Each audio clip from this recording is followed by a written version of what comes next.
You're watching Market Fatafat, a show where we tell you all the stocks that are buzzing in trade, either on the back of news flow or on the back of technicals. And moving on to the next counter in focus, let's shift focus to IPCA Labs. From the pharma space, this particular counter is in focus as Nomura has come up with their report. They maintain their neutral rating on the counter but has cut the target price to 866 rupees now from 911 rupees earlier. And that's why you are seeing that despite the fact that all these pharma counters are in green, IPCA Labs is showing a trade that is in red as of now, sort of a muted sort of a reaction in this one. What Nomura is highlighting is that they see quite a muted sort of earnings going ahead. They see near-term risk to the consensus estimates they do not expect a resolution issues in the near term, and FY24 and 25 EPS estimates are 8.5 to 12% below their consensus estimates. So going ahead, they are not expecting great set of numbers from IPCA Labs, and that's why Nomura is not bullish on IPCA Labs. But for now, the target price continues to remain above the current market price. Yes, target price above that current market price, but still some pressure that has actually come in over here today on the stock as well. Let's move on and talk about technicals, and now on the technicals we have Ashish Kyal joining in with us. Ashish, a very good afternoon to you as well, and thank you so much for joining in with us on ET now.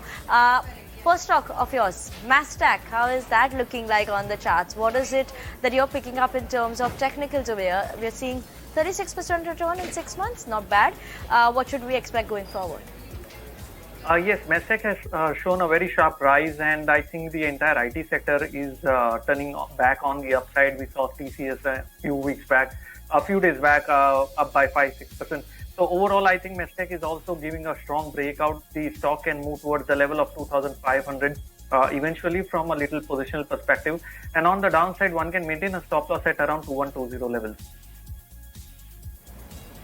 Okay, let's move on to the next one, and coming in from the auto sector, we have Tata Motors that is in focus as Morgan Stanley is maintaining an overweight rating on Tata Motors and a target price of 711 rupees per share. Obviously, Tata Group plans another 40 gigawatt of EV battery plant in the UK. The in-house battery manufacturing may carry technology risks, but supports at a steady supply for battery cells and can help mitigate potential geopolitical risks. Now, they think that Tata Group's EV focus should help Tata Motors in its EV ramp up as well, and factors to watch is going to be demand and margin outlook. Traction in terms of is something that we are keeping an eye out on how that shapes up for Tata Motors as well.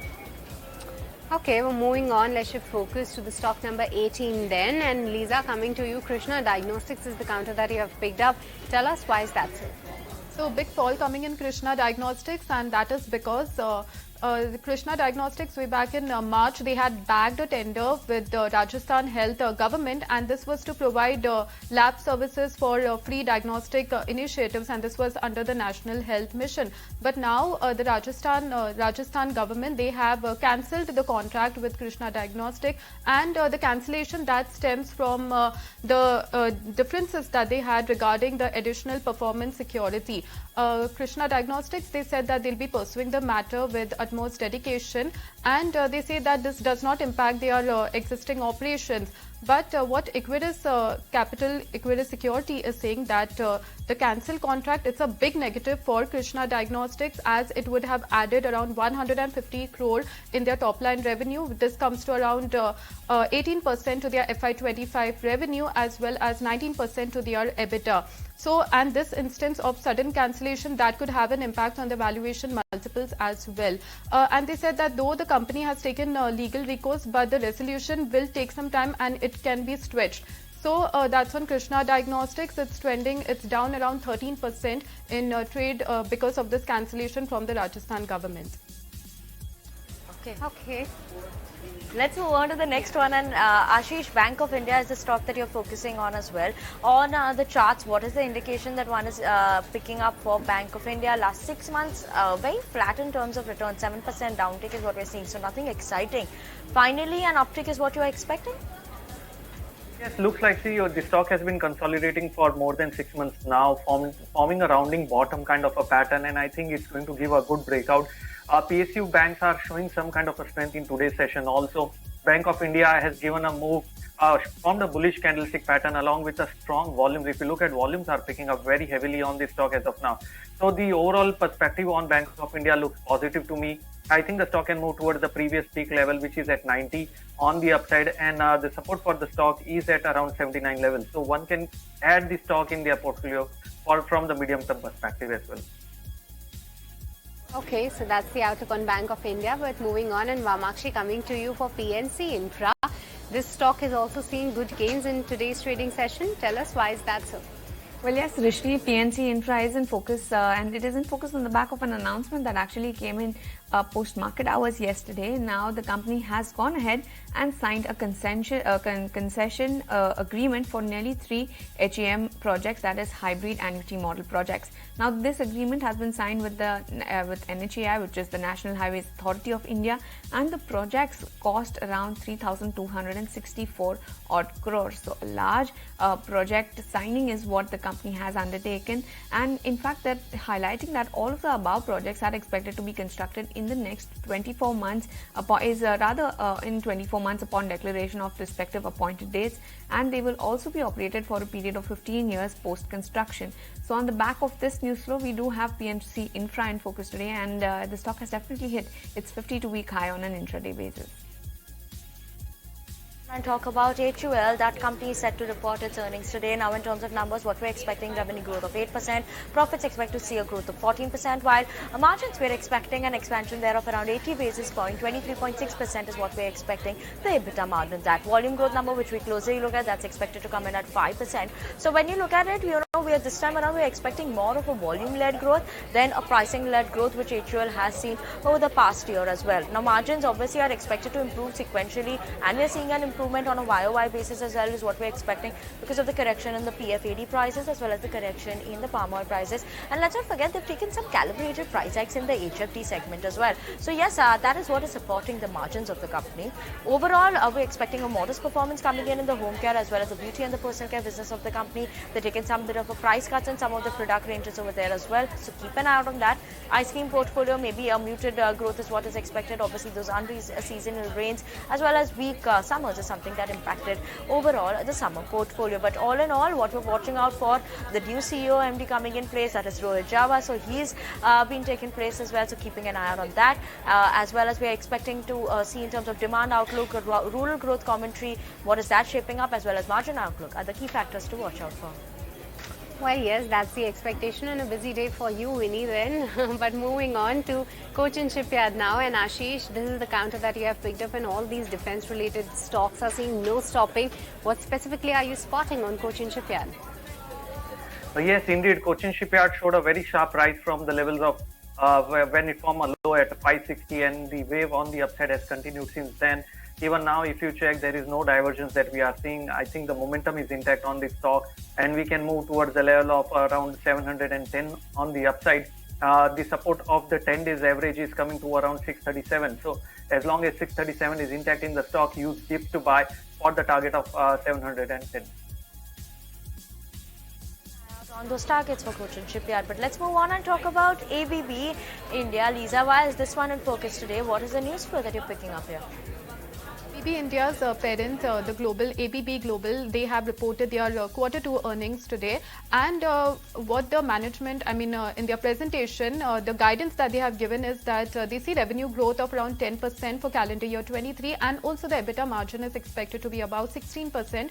But coming to their order, that was impacted due to high base. The order intake that declined by 2%, but most of the regions they saw a decline, but it was India that stood out. It saw growth of around 7%. But even the 7% growth was not what the analysts expected. They expected a growth of around 9%. So the order intake growth that came slightly lower, but compared even to the previous quarters, the last quarter saw 46% order intake growth. So that is a big negative for ABB India. Even from the presentation, what we gather is that it said that in the presentation that they are seeing some softening in the short cycle orders. Now, ABB India, after the divestment of Power Grid 3 years ago, their portfolio shifted to the short cycle orders, which comprises around 75 to 80% of their order. So it is a big negative for ABB India, and that's just why we can see the stock flashing on the screen. It's down around 7% in today's trade. knock on ABB India, and thank you, Lisa, for highlighting why is that so. But moving on, the hospital counters continue their rally upwards, and Ashish, from the back, you have picked up Fortis. Tell us what are how are the charts looking like for this one?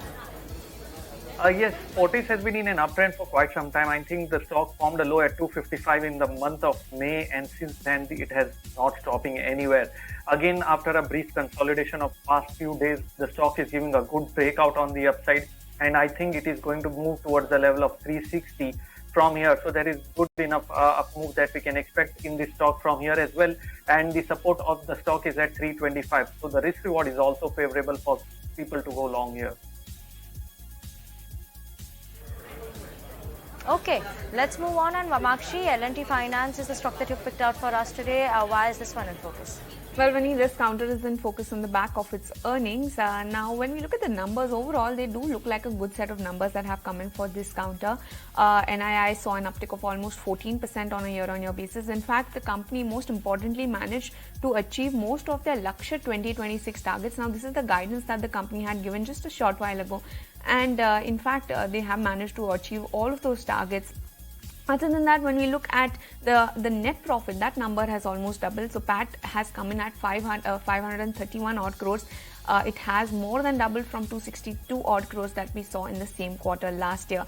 Now, definitely analysts were expecting a good growth as far as retail disbursements were concerned, and that has played out as well for L&T L&T Finance Holdings.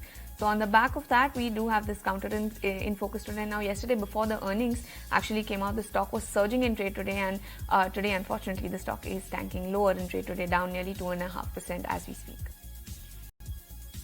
L&T Finance is under pressure, but let's understand more about the outlook going ahead. For that, we are being joined by Dinanath Dubashi, who is the Managing Director and CEO of L&T Finance Holdings.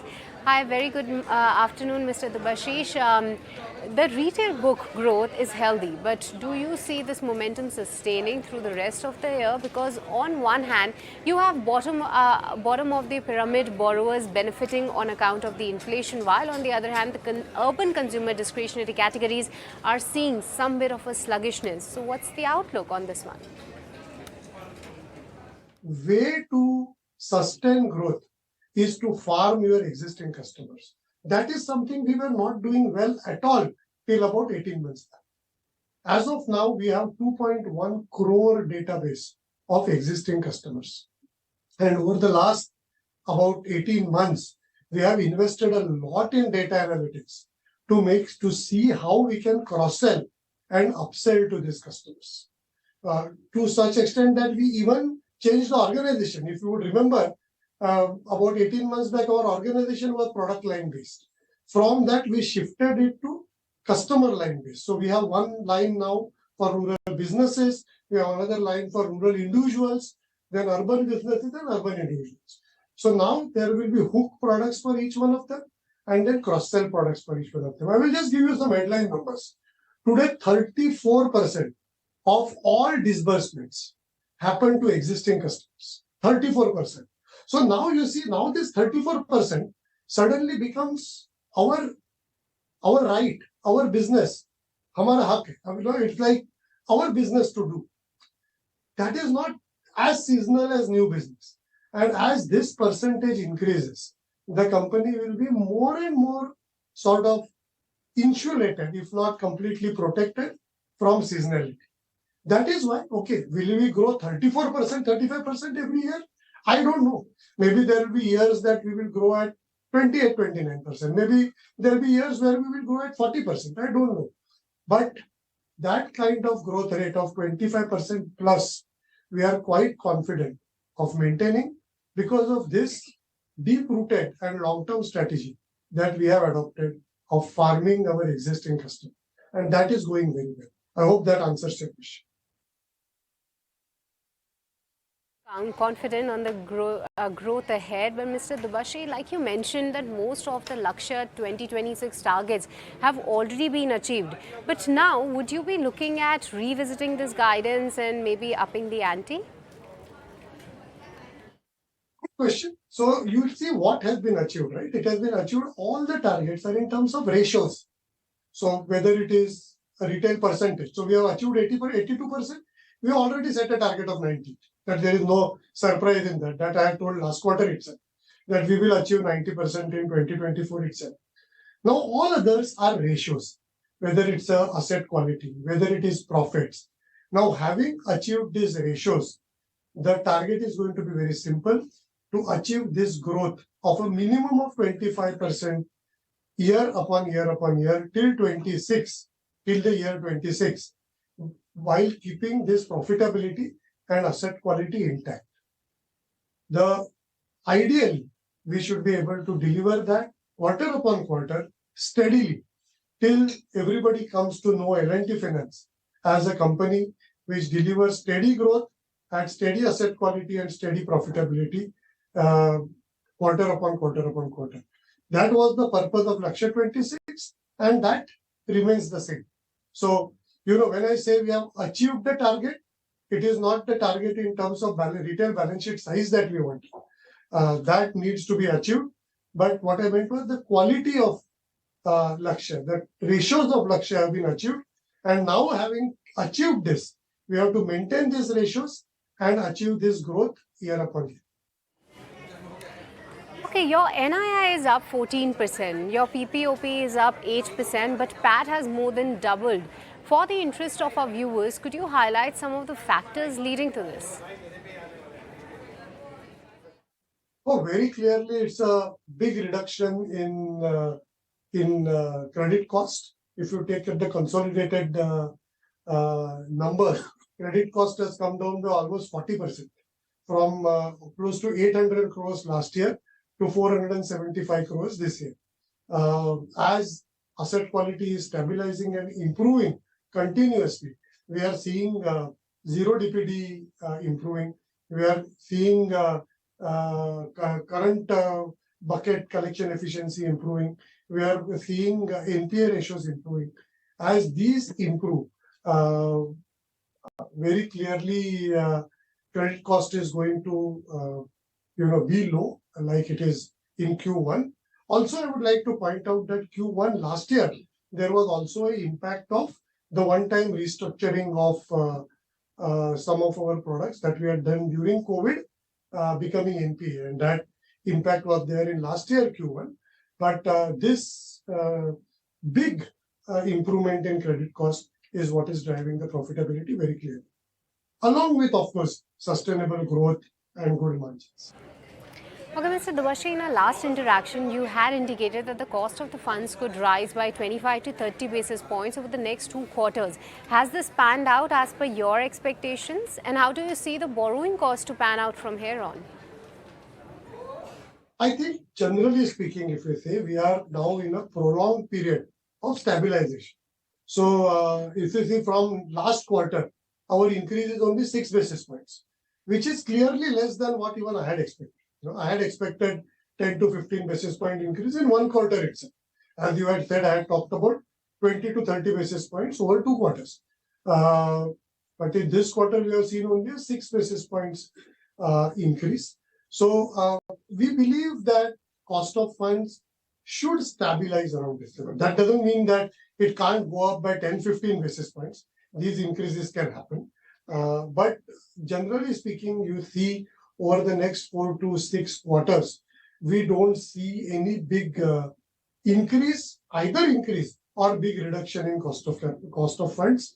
We believe that we are in for a prolonged period of steady cost of funds and steady margins, which will encourage us very much, because as economies of scale kick in, cost of operations, cost of credit will trend downwards, and at steady margins, it is great for the profitability. Your asset quality has improved and is well within your targeted range. But from here on, given the kind of the disbursements you are doing, what is the NPA formation on the incremental book? And wanted to get a sense on how your asset quality is expected to move ahead. I mean, very, very good question. See, the way to monitor this, which I always say, is monitor your zero DPD. The way to monitor 90 plus is monitor zero DPD first. Stop the flow from there and then your 90 plus will be good anyway, right? And that is another advantage of doing that, is you can see well in the future that how your asset quality is going. And I can sound very confident here. Our asset quality has been continuously improving. The net stage 3 is in the area of 0.7, which I believe is a very healthy level. And we aim to stay at that around between 0.65 to 0.75 level throughout as we go ahead. Okay, Mr. Devashi, you were instrumental in shaping up the organization that L&T Finance is today. But with your superannuation next year and Mr. Roy taking over, what are the transition plans in place and what's next for L&T Finance, and how would your role evolve from here on? I am MD CEO till 23rd of Jan, and after that I will remain on the board for 3.5 more months, and on April 30th I will retire. So that's as simple as that. After that there will be no role in the company. I plan to follow my own interests as we go ahead. Now talking about the transition, this is a company like most companies in L&T Group. We believe in very, very strong management bandwidth, and one person should not make a difference. That's the philosophy that we follow. We have a very set business plan, a very set strategy, a strong GEC as we call it, which is the second layer. Sudipta has already joined us.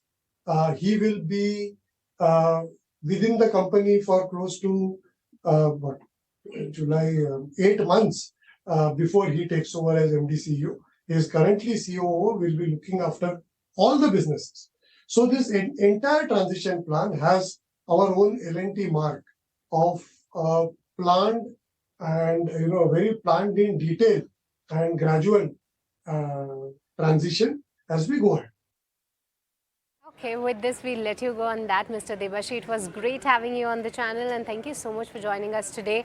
So that was the management of L&T Finance, sounding very confident on the growth outlook going ahead, and also highlighting that the asset quality has been improving quarter after quarter for this particular company.